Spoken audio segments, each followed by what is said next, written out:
And there is still another weapon acquired in a trade with Houston. The young man from Oklahoma, number 33, Kenny King. So Oakland, as always, is a dangerous, challenging team. Oakland has a new face in their backfield this season. He's Kenny King, number 33, acquired from the Oilers in the Jack Tatum trade. Against the Chargers, the Bay Area's new kid on the block ran for nearly 140 yards and 2 touchdowns.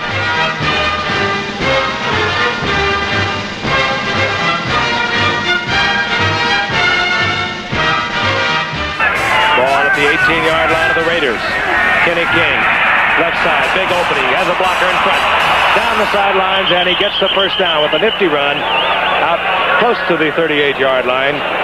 Kenny King, who came for a relatively cheap 2 7th-round draft picks in Jack Tatum a year ago, has made a difference for this ball club. Well, here's an end zone replay. As I was just saying, the 3-man line is tough against the run, but here they go left behind left Shaw and Shell, which they have done for about 1,000 years. And they get a big hole, and there's Branch trying to get down in front of Willie Teal, the rookie cornerback. There's a picture of King. What an addition to this team he made a year ago. In the fourth quarter, with the game tied at 24, San Diego linebacker Woodrow Lowe reads the Raider play to be one of Oakland's bread-and-butter strategies. An inside run with fullback Mark Van Egan blocking for Kenny King. As Lowe moves over to fill the gap, King sees Lowe step to the inside and slides to the outside. The result, an 89-yard run, the longest in Raider history, and a 38-24 victory.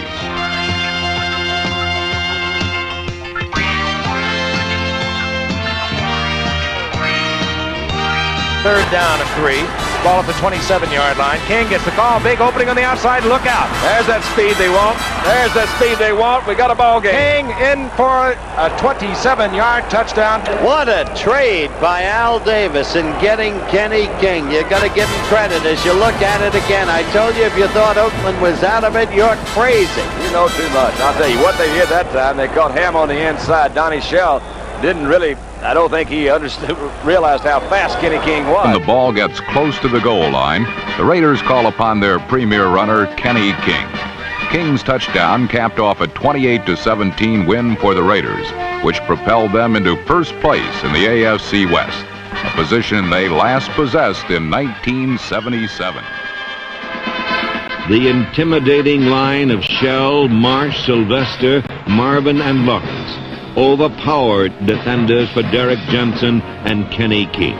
Now the back's in the eye this time for the Raiders. The handoff to King, surging to the right, breaks it at right tackle, streaks to 30, 35, cuts back at the secondary, the 40, 45, 50. Thomas after him. Here comes another man at the 30, at the 20. He is run down from behind. 63 yards for Kenny King. And then there was the AFC Championship game triumph over the Chargers in San Diego.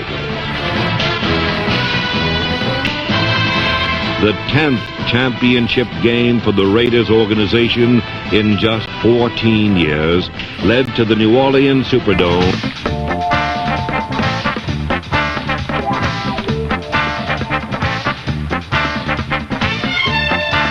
Kenny King gathered in the Plunkett pass, and 80 yards later, the youngster from Oklahoma had carved a spot for himself in the record book.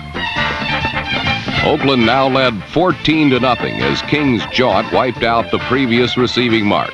75 yards set by Baltimore tight end John Mackey in Super Bowl V. A second look shows that Plunkett saved the play with his scrambling, then was able to just loft the ball over Eagle cornerback Herman Edwards. King then did the rest. A year which began with a glorious Super Bowl Sunday and a dominating win reflecting the incredible history of the Oakland Raiders, pro football's winningest team. A history including some of the greatest players, coaches, plays, and games ever seen. The Charger faithful could feel it as they rocked Jack Murphy Stadium with their cheers. The once enormous lead was now almost gone, and Oakland knew it would have to do something quickly to regain control of the situation. The man who sparked the Raiders' revival was a familiar name, running back Kenny King.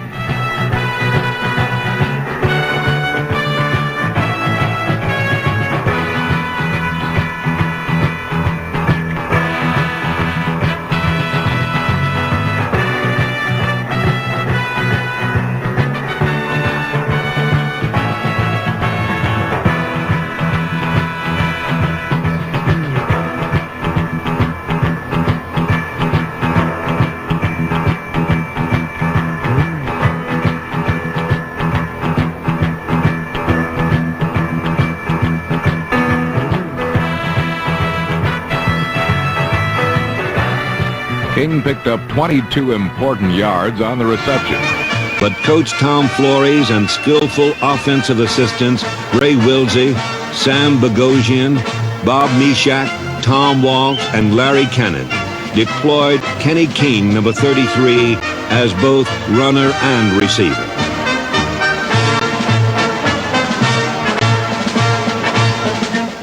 Talented Kenny King provided scoring drives.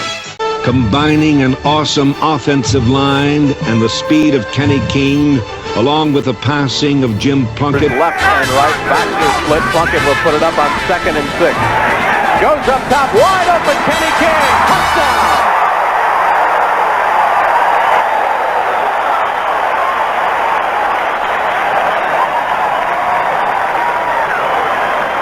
That is Kenny King's first touchdown catch of the season from the 34-yard line, and Kenny King, watch how badly he beats Benny Perrin on this 34-yard scoring strike. You watch it here. He's out of the backfield.